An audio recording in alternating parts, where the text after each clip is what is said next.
Kia ora, folks. Welcome to the fucking Woo Woo podcast. My name's Tommy. I'm a therapist, father, musician, medicine person, and I do this podcast because, like a lot of you, I struggle with life sometimes, and people tend to say they like. I don't even like this fucking introduction, man. I'm so sick of this fucking introduction. But it feels. Do you know why I'm struggling with saying I'm Tommy? I'm here to help. I feel like it sounds so fucking arrogant. Like, who am I to fucking offer people help, right? You know? I was just about to. You saw me do. I was about to stop it and start again. I've started again a bunch of times. That introduction is grating with me. It's too long, and then I say something like this, a little big fucking disclaimer like this, a little big, and anyway, I suppose it's gonna be one of those podcasts, folks. You can't all be fucking gold, right? The last one to me felt like it was like the end of something. That last one, well, okay, that last experience I had out on the path about receiving love, just sitting with receiving love, that feels like a real game changer for me.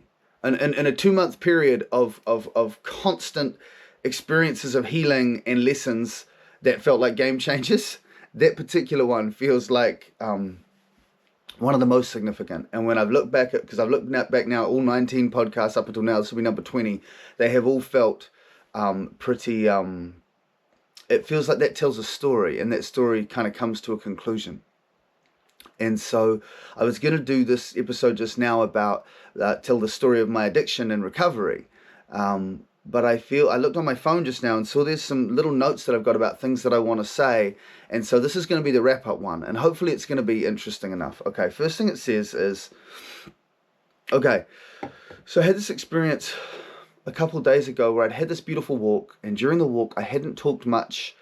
I don't know if I'd talked at all about the breakup, about the dynamics of the breakup, about the emotions that I'm feeling, the experiences I'm having of the breakup, about the historic wounds and wounding that rubber bands me back to, or that I'm healing at the same time. I'd just been out there talking about consciousness, talking about life, the present moment or whatever, and I hadn't been thinking about this stuff. And this thought came in, or like this pull. I felt this, I don't know how you experience like a pull in the brain. Like I felt this pull in the brain to go, oh, now would be a good time. Now we could talk about the stuff that we normally talk about, the breakup stuff and all those lessons and everything, and all those feelings. And I felt this strong pull to do it. And I thought, well, that's interesting. I thought it's actually kind of one of the first walks in about 4 months where I haven't thought about that shit. It's quite nice not thinking about that for a change. But there was this, I felt, but I caught myself a real strong pull. Like, oh no, just talk about that stuff. It'll be nice. And I thought, well, I mean, nice. It might be nice. It might bring me down. It might be sad. It might make me sad and lonely, which is kind of the theme of the last 4 months. It might make me anxious, which has been a strong theme. Like maybe I don't need to think about that tonight. And it was like, nah. It was really strong. It was almost like a feeling like, oh no, dude, put it on. It'll feel like a nice warm blanket. It'll be real cozy. And I was like,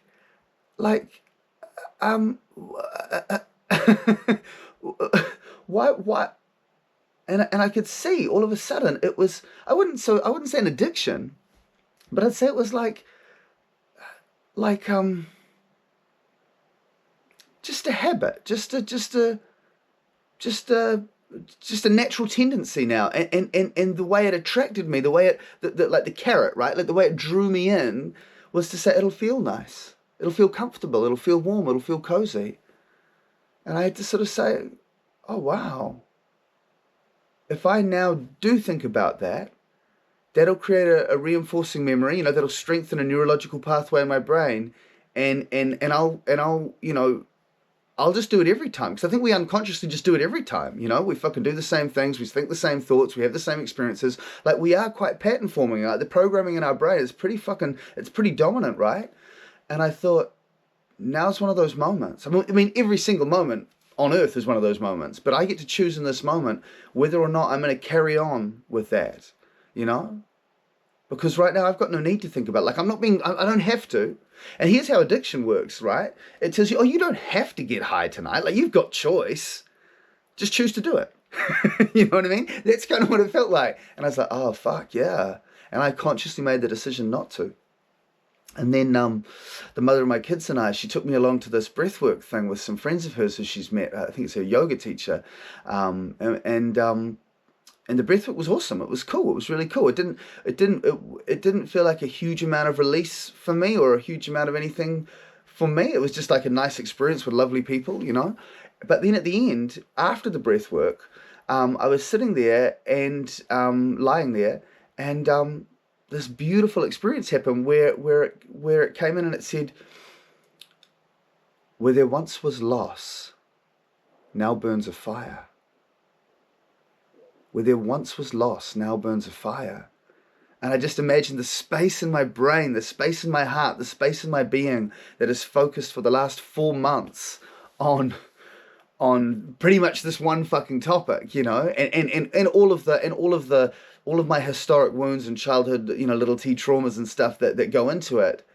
But all of that focus and all of that energy and all of that space, right? All that space that was taken up with that no longer needs to be taken up with that. And in its place is a fire. And I actually went in and I thanked Grandfather Fire. And I had this moment of talking to Grandfather Fire until I realized I was nearly asleep. Like I had to pull myself like back. It was like, oh shit, I'm actually in a room with people right now. And I was thanking Grandfather Fire and asking him, was like making this deal, like, you're gonna come and fill this space with a fire for me. So now instead of all these thoughts about, you know, grief and loss and my ex and my childhood traumas and la la la la, it's just gonna be this fire. And it was like, fuck yeah, I'm going to give you a fire. I'm going to fill that space with fire. And it's two types of fire. One fire is like a fucking blazing bonfire of inspiration and energy to fucking motivate you and light you up. And one fire is like a nice little cozy fire. You know what I mean? For you to snuggle up against. It was so sweet. It was so beautiful. Where there once was lost, now burns a fire. Fucking beautiful, man. What do I mean by trying? Okay, so sometimes I say we're all doing our best, or we're all trying. And I worry that some people watching this podcast might think, oh yeah, that's all very good and well for you, Tommy, and your fucking woo-woo mates. But I'm not trying. I'm not good enough. I don't count. I'm not one of the people who's trying. I'm one of the fucking poor. I'm one of the assholes who smokes weed every night. You know, I'm one of the mums who fucking shouts at my kids and handles them too roughly. I'm overweight and still keep eating a bunch of fucking ice cream. You know, I'm not trying hard enough.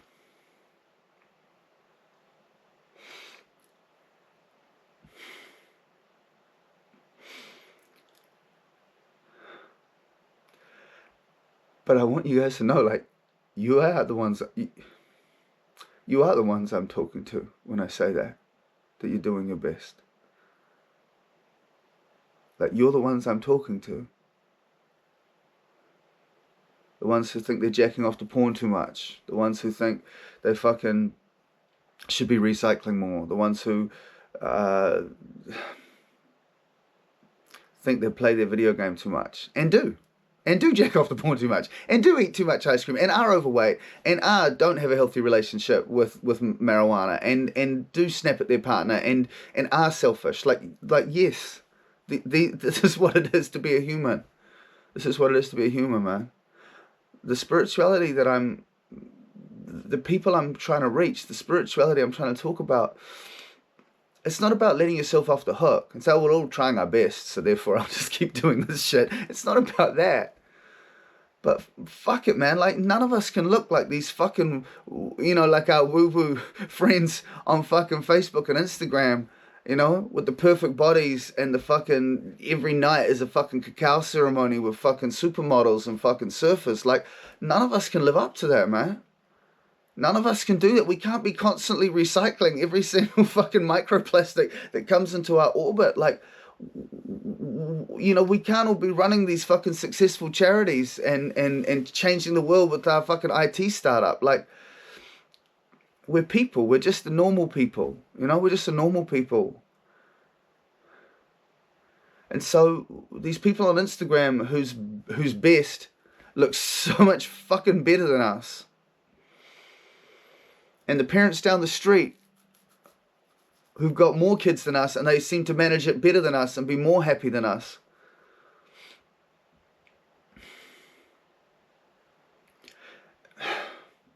Trying just Trying looks, our best is different from person to person.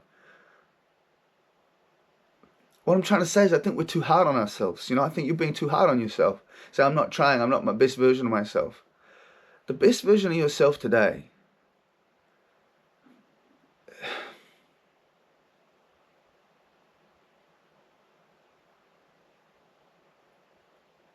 it's so hard being down here, guys. It's so hard being down here, feeling separate to everyone, being alone. And raising these kids, or living with our anxiety or our depression or our fear or our social anxiety, or the fact that we weren't born gorgeous, or that we're overweight, or that something makes us just want to have that wine every night, like all these different things. And we think, well, if I was my best version, I would, if I was trying my best, I wouldn't be doing this. If I was trying my best, I wouldn't have had that affair. If I was trying my best, I'd have fucking learned these patterns by now. I'd have overcome this addiction by now. But here's the thing, man. Guilt and shame and hitting ourselves, that never you think that would be good motivation, You think that day I walked out of the fucking playground to try and find a cigarette and left my kids there and they cried. You think that'd be enough to make me a good person, to make my best look better the next day. And the shame I felt about that, I still feel about that. That's real, man. But it didn't make me give up smoking. It's not enough. Guilt and shame and beating ourselves up doesn't seem to be enough. It doesn't seem to be the right fuel, my friends. Love and forgiveness and kindness seems to be the fuel that helps make change. You think, I'll love myself once I lose the weight. I'll love myself once I stop the marijuana. I'll love myself once I end the affair. But you won't. Because you won't end the affair, and you won't give up the marijuana, and you won't lose the fucking weight. Never gonna happen.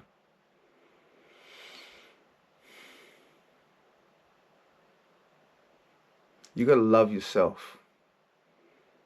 You gotta love yourself first. No matter how hard you're fucking trying or not trying or think you might be trying. No matter how you measure your successes. Give yourself this love, guys. Give yourself this love. If you can. It doesn't have to be this fucking orgasmic look on your face like I did in the last episode. It doesn't have to feel like that. Just try, man. The very fucking first episode was when I talked to you guys about the love exercise. We got to learn to love ourselves. From that basis, those push-ups and sit-ups and cross-trainers all going to feel a lot fucking easier. I think you're trying is what I'm trying to say. I think you're fucking trying. I think you're good enough, just as you are. And I love the fact that we all want to do a bit better. But let's try and do a little bit better because we love ourselves and we love our kids and we love our friends and we love our family, or our whakapapa, or papa tuanuku, the earth, whatever it is that inspires us. But let's try from a place of love, not from a place of beating ourselves up. Okay.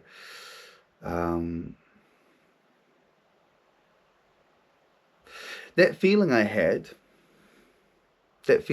about I like receiving love, that wasn't the first time I ever had that feeling in my life. I think in the past I've called that feeling grace. Just a feeling of just being like flooded by love. And in the past I probably wouldn't have thought that it was me receiving love from myself. It was like receiving God's love or receiving love from source or something.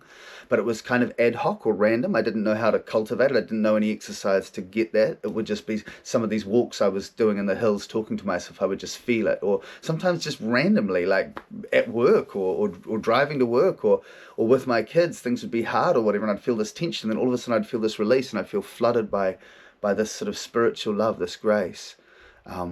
So I've known that throughout my life. I've had experiences like that many times. Conversations with partners that were really difficult, like arguments and shitty conversations, and talking it through for hours, and then finally like getting to a space of just like understanding and connection, like clearing all the blockages that were preventing us from giving and receiving love and getting through it somehow.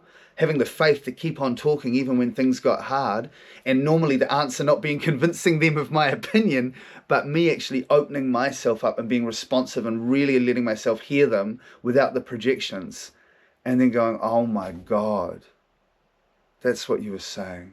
That's what you've been trying to express all along. I'm the one who needed to change. I'm the one who needed to move. I thought you weren't hearing me, but I wasn't fucking listening to you, you know? Moments like that. And then there's a thing like things that put you into lack. So I come back from this beautiful experience that I shared with you in the last episode, and I'm like, well, I'm not going to stay in a state of constantly fucking like vibrational white light kundalini type fucking experience. Like, that's not going to be sustainable, right? Like, I'm not just going to be able to, every time I get mad at my kids, just go receive, and boom, all of a sudden I'm going to be all loving and caring. Like, surely this isn't going to be, it's not going to be that simple for me moving forward through space-time. Like, I clocked it at episode 19, boom, thanks for the fucking relationship breakup, now I'm good. It's not going to be like that. And there are things that put us into lack. And what I wrote here is things that put us into lack: phone, drugs, thinking about romance. So you guys will have your own things that put you into lack. You might have a relationship with food that puts you into lack. You might have someone in your life that really triggers you and puts you into lack, you know. And unfortunately, it might be your partner. It might be your kids. It might be a parent. You know, there's lots of different things, but it might be your job, you know. But I go on my phone and probably part of me is still scanning a little bit. Have I got a message from my ex-partner? You know, that's been something I've scanned my phone for. So I pick up my phone. I'm not consciously thinking about it. Like I do that's where I do my work emails. That's where I do a lot of functional things on the phone too, right? But part of me, when I pick it up and I haven't got a message from anyone, I'm like, oh, you know what I mean? And so it's sticky, right? Like, it puts me into lack. Oh, no one's messaged me. No one likes me. No one's messaged me. That's a leap, right? From no one's messaged me to no one likes me. That is a leap. But I bet you guys are listening to that going, yeah, but I kind of get that leap. I kind of know that feeling. And I'm one of these fucking lucky, privileged people who's got heaps of friends, heaps of community, and I'm constantly pick up my phone and there'll be a bunch of messages on there. So it's not even like we're talking about not many messages in a day. And I know some of you out there aren't social, aren't extroverts, and don't have jobs like mine, or because it's not really my job. It's social responsibilities like mine, where you get so many messages, and yeah. So this phone, it props me up, right? Like, it gives me this hit. People say it's a dopamine hit, right? You get this dopamine hit, but then you pick it up, and then on the day there's no messages, and it's the opposite, right? This pain and pleasure and pain seem to have a direct correlation. There's this book called Dopamine Nation. I didn't finish it, to be honest with you. I read the first few chapters. It talked about, like, it's like a seesaw, right? Like corresponding pain and pleasure. And I think Ram Dass talks about this, or Eckhart Tolle maybe talks about it. Is it Tolle or Tolle? Am I meant to be saying Eckhart Tolle this whole time? I used to say one of them and someone corrected me. I think I used to say Eckhart Tolle and then someone told me it's Tolle, so I'm saying it right now, I hope. Like I said, we're close friends, Eckhart and I. And he's never corrected me in any of my non-existent astral traveling. Now I don't know what it's talking about. I think I probably made that point, right? Oh, things that put you into lack. Okay, so you can't avoid all these things, right? You can't avoid your partner if your partner puts you into lack. You can't avoid your phone. I guess it's about doing it a bit less. No, you can't do your partner a bit less. Well, you can, but you can totally do your partner less. In fact, you can do your partner as much as you want. You've got to be enthusiastic consent every time, folks, okay? Don't do your partner if you don't want to do your partner. Even if it's their birthday. I don't think anyone really wants to be done just as a favour. That would feel yuck. That was not the point of that one. Things that put you into lack. All I'm saying is being aware of it. I haven't got a solution to things that put you into lack. We come into contact with things that put us into lack. Being aware that things put us into lack is probably good, right? There's the 3 A's of recovery: awareness, acceptance, and then action. And they say if you jump to action first without getting the acceptance, then your attempts at change will be fraught. Okay. I haven't really covered that one, bro. I might have to circle back around another episode to things that put you into lack. What to do with things that put you into lack. But just fucking think about it, Tommy. It can't be that hard.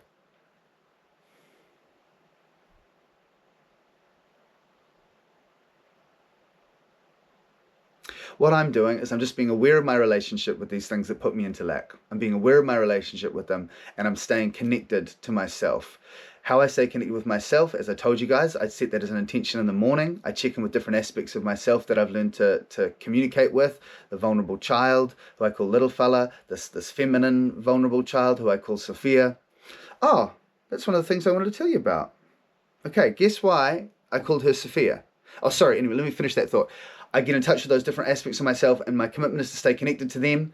And I feel and if I get into lack, if I'm on my phone or something else and I feel that feeling, I sit with my feeling. I locate where that feeling is in the body, and I just stay with that feeling for a while. Sometimes we don't always have time to do that. We're rushing between meetings or appointments and stuff. I guess it's just about awareness. I put some awareness on the fact that I'm on my phone. I've picked up my phone. I don't have a message from anyone, or I don't have a message from my ex. I'm feeling a bit sad about it, and I'm just aware of it. I just put awareness on it. I don't try and change the feeling. I just accept it, you know? But hey, guess why I called that little girl Sophia? And you guys might find this interesting. So the story in my family is that my mother wanted a girl. That my parents, maybe both my parents, in fact, that they wanted a girl. And so my sister would tease me, haha, you were meant to be a girl. And then my sister was 7 years older than me, and my mum would always pipe up, but Emily, we wanted you to be a boy, so don't hassle Tommy. But anyway, my parents wanted me to be a girl. I was an accident baby. They'd had 2 kids, that's all they wanted, and then 5 years after my brother, they had me by accident. So I was an accident, I wasn't meant to be here, and then if I was meant to be here, I was meant to be a girl. And if I'd been born a girl, my mother was going to call me Sophia. And so that's why I chose the name Sophia. But that's not the whole reason why I chose the name Sophia. The reason she chose the name Sophia is because Sophia is the Hebrew name representing wisdom, or the divine feminine. And so she wanted to name her daughter Sophia after wisdom, or the divine feminine. And so that's why I call this very young part of me, perhaps one of it's either her or little fella are the 2 youngest, and maybe they were born from the same trauma on the same day. Or maybe they were just the 2 aspects of me, the yin and yang. You know, maybe they weren't, maybe originally she didn't represent fear and he didn't represent sadness. Maybe originally they were just me, and then early childhood experiences turned them into representing those 2 things. And if that's the case, then they probably represent a whole bunch more than just sadness and fear. And I'm sure that's true. I think they are the yin and yang in me, and they're not just about fear and sadness. Yeah, I see so much more than just fear and sadness in those 2. I love them. I love them so fucking much. When you feel terrible, you get up and do something. What? Oh, okay, cool. Okay, cool. So, one episode, I think it might have been 7, I talked about this voice coming through going, get the fuck up. I now realize that wasn't the beast. That was a part of me that I call Queen. Or Kali. Queen or Kali, I call her. And I now think that was her talking to me, because I haven't told you the story of her. She came out about a week ago, and I've alluded to her, and she made a little cameo for a minute, but she's told me not to tell her story, so that's another story. I'm sure she'll let me tell it at some point. Anyway, when you feel terrible, and I'm not saying this to people who have chronic depression, this is not going to be a cure for chronic depression, though an aspect of it, the essence of it might be a little bit helpful, but it's all about your capacity. Some people have fucking chronic fatigue, some people have it's intense dysthymia, that this would not be possible. So I'm not in any way saying everyone should just do this, right? Because it'd be completely fucking bypassing what mental health is actually like, okay? But for people like me, who just get so fucking exhausted and so fucking down or so fucking sad sometimes, but have the capacity to do this, I have found the best antidote to that is activity. If I'm feeling lonely, if it's specifically lonely, the best thing for me to do is to reach out to others. If I'm feeling selfish and like no one cares about me and no one does anything nice for me and no one's genuinely generous to me, the best thing for me to do is to do acts of kindness or generosity for others. But if it's just about exhaustion, like sometimes after a ceremony, or sometimes, you know, that experience on the path, I just like, you know, with the insomnia I went through, you know, up until a couple of weeks ago, and all that shit, just moments of just complete exhaustion and desperation. I can't go on. I have found the best thing to do is to put on fucking Lizzo, and get up and do some cleaning, or put on Lizzo, or get up and clean up, you know, the ceremony space, or put on Lizzo and fucking walk. Lizzo has to be there, right? I think without Lizzo, this shit falls apart. Or some, I think female pop music is really important. I don't listen to a lot of female pop music, so I really only know Lizzo, and Taylor Swift. And I only know Taylor Swift because Ryan Adams did a cover of her entire album, and I was like, what the fuck? Ryan Adams, like, why would Ryan Adams cover this, you know, this country girl's fucking album? And then I listened to it, and it was so fucking incredible. And so now I quite like Taylor Swift. But really only that one album, 1989. I've tried the other albums. They don't quite do it for me. But 1989, from start to finish, is a fucking classic. But, you know, pretty much Lizzo is the main thing you have to do. But it's about getting up. So here's the thing. I will sometimes feel like I just have nothing in me. Nothing. Like I'm made out of fucking paper at this point. And I'm so tired, and I'm so desperate. And I've got to clean this whole fucking giant hall. And I'm just feeling so empty. I haven't slept all night, and I feel so I just feel very selfish and very angry and very upset, very hurt. No one cares about me, and no one's going to help me, and things are too hard. And I fucking get up, and I just do the next right thing. I can't clean a whole fucking hall. I just do the next right thing. I just do one thing. I just put away the candles. I just tidy up the altar. You know what I mean? I just do this one thing. And then I do the next thing. I just do the next right thing, one thing at a time. And as I'm working, especially once I put on fucking Lizzo, all of a sudden, I'm putting a little sauce on it. You know what I mean? Now I'm putting some shit with a little sauce on it. And the energy comes back somehow. You know what I mean? And this has been true for me in many ways. Now, it's very simplistic. And again, I don't want to fucking put that expectation on anyone who just doesn't have the energy in them. If you have the energy in you, if you can get to the fucking... If you can... If you can get to the ghetto blaster in your phone and connect the fucking Wi-Fi and put on Lizzo and get up and start doing some shit. Here's the funny thing, man. Here's the funny thing. Okay, and this is a big tangent. I don't have time for this, but let me just say, when the hashtag Me Too thing came along, it fucked me up, right? So I've never listened to Ryan Adams since, right? I've just never listened to him since. And it fucks me up because Ryan Adams was my guy. Like Jason Molina and Ryan Adams, they were my two guys. Like I love, and I'm not saying Brian, by the way, I'm saying Ryan Adams, but don't look him up. It sucks. Him, fucking Mark Kozelek from Red House Painters. There wasn't really that many famous people. I'm not really that into mainstream famous people, so there weren't too many people touched by the hashtag Me Too movement who I had to stop watching their movies or listening to their music because I wasn't doing that anyway. But Ryan Adams really fucked me up because I fucking loved his music, you know. And he's not being accused of molesting anyone or raping anyone. He's just being accused of making promises about fucking he's going to help people's careers with very young women. Legal, but very fucking young. He's going to help their careers and then fucking them and then maybe not helping their careers. So fuck him. Fuck that guy. The whole reason I love his music is because the character that he is in each song is this flawed, you know, this flawed human who's fucking up, but he's trying his best and he's seeking redemption. And I believe in that character, right? Like I love that character. I have so much empathy and care for that character. And now I just think the guy who's writing that character is a fucking asshole, and I just can't listen to it anymore. But for some reason, Lizzo, who apparently, you know, who like represents like body positive woman of color, who I just adore, is fucking harassing women of color for being overweight, her staff, and then making them fucking, and saying she'll fire them if they don't do weird shit in strip clubs.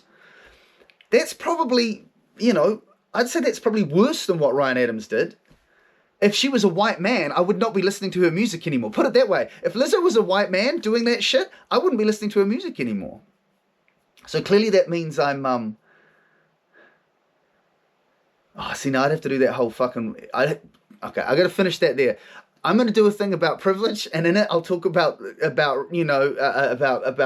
privilege and about racism and how you can't have reverse racism and all that shit that I told you I was going to do stuff about. Okay, cool. Or reverse sexism for that matter, when you live in a patriarchy in a colonized country. Anyway, we'll go into that in greater details later, because I don't want to start any controversy that I can't finish. There's one more thing I wanted to say. Okay, the story getting in the back door. Okay. I come back from the path one day and I was like, fuck, man, I've let go of that story. You know, say it was a story about me and my ex or whatever. It's like, fuck, I've worked it out. I've let go of that story. I'm so amazing. And here's the story of, and here's the story of me letting go of a story. So that's the story getting in the back door. Wow, I fucking let go of a story. Here's the story of me letting go of a story. And then the story gets in the back door. I'm running out of fucking time. I can only get to 34 minutes or I run out of time. So I'm not going to explain that one for you too much, because I can't realize why I thought that was so interesting. Why was it letting go of a story, a new story? Oh, it's just about the ego. It wasn't so much, it was more about this, not so much the story getting in the back door, the ego getting in the back door. Wow, okay, and it wasn't about my ex. It was, I don't know what the fuck that one was about. Sorry to waste your time. We'll move on. Are you saying we're no more special or important than a Coke can? Yes, but not because we're that irrelevant. Oh, okay. So this is one just for people who didn't like my one about consciousness, how everything's an object of consciousness, whether it's fucking Scooby-Doo or a character in a video game or me imagining a temple or a church down the street or a Coke can. How I was saying everything is an object of consciousness. And I said, people might think, are you saying we're no more special or important than a Coke can? I don't know if anyone thought that. And I say here, yes, but not because we're that irrelevant or that they're that significant, but because we are the Coke can. We are the video game character. We're all the same thing. We're just expressed in separate forms. And we're only expressing these separate forms for the blink of an eye. We won't be Tommy for very long, or the Coke can for very long. That's all I've got. That's all I've got. So yeah, what am I saying there? I'm saying, yes, I'm saying you're no more important than a Coke can. And you're no more important than a character in a Mario game. But it's not because you're not important. And it's not because those characters or the Coke can are so significant. I'm mansplaining now, right? You already got it the first time. It's because we are the same thing. You are the fucking Coke can. You are the Coke can. You are the flame and the candle on my thing over there. You are the vision you had of a dream. You are the vision you had of a dream. You are that thing. I'm not saying you're more important than it or equally important than it. I'm saying you are it. It's the same stuff. That's what I'm trying to say. I've got 1 minute to do a freestyle. What will I do a freestyle about in 1 minute, folks? I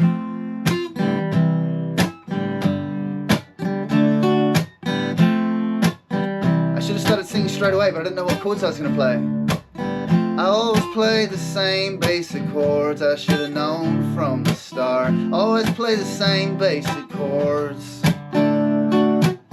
Always talk the same basic talk. When I talk, I always talk the same basic talk.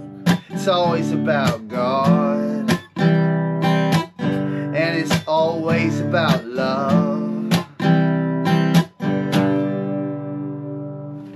Love you guys. Have a beautiful day. And please share this podcast. That's episode 20. That's it. End of the show.